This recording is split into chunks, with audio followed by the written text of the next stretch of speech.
دوسروں کے لیے دعا کرنے سے وہی دعا آپ کے حق میں جاتی ہے۔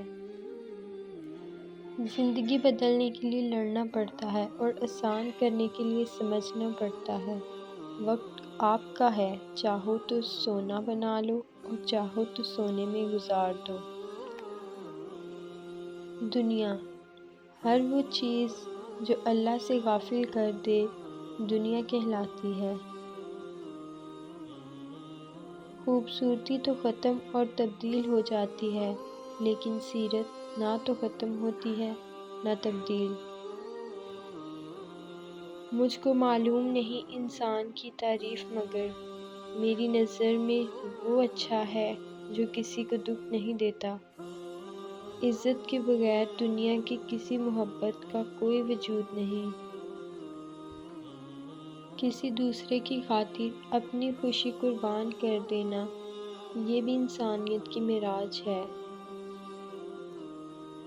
دوست وہ ہے جو دوستی کا حق دوست کی غیر موجودگی میں ادا کرے اور غیروں کی محفل میں اس کی عزت کی حفاظت کرے۔ خوبصورت عمل انسان کی شخصیت بدل دیتا ہے اور خوبصورت اخلاق انسان کی زندگی۔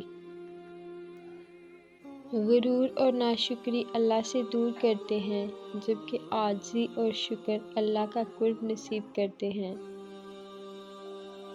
بچپن میں جہاں چاہے ہنس لیتے تھے، جہاں چاہے رو لیتے تھے، اب ہنسنے کے لیے تمیز چاہیے اور رونے کے لیے تنہائی۔ میرا وہ وقت ضائع نہیں ہوتا جس وقت میں دوسروں کی خوشی کی وجہ بنتا ہوں۔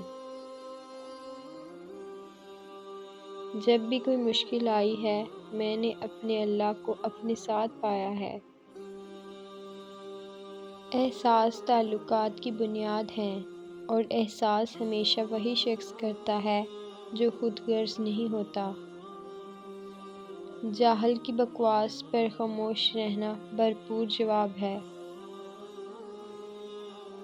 ہر بات میں اللہ کا ذکر کرو گے تو ہر کام میں اللہ کو اپنے ساتھ پاؤ گے۔ پرانے لوگ سمجھدار تھے، تعلق نبھاتے تھے، پھر لوگ پریکٹیکل ہو گئے، تعلق سے فائدہ نکالنے لگ گئے۔ اب لوگ پروفیشنل ہیں، فائدہ ہو تو تعلق رکھتے ہیں۔ حضرت عثمان غنی رضی اللہ تعالیٰ عنہ: تلوار کا زخم جسم پر ہوتا ہے اور بری گفتگو کا روح پر۔ زندگی میں دو چیزیں ضرور سیکھیں: اپنوں میں خوش رہنا، رب کے علاوہ کسی سے امید نہ لگانا۔ یقین مانیں بہت خوش رہیں گے۔ دعاؤں میں تاثیر آپ کی طلب سے آتی ہے اور تاخیر آپ کی بہتری کے لیے ہوتی ہے۔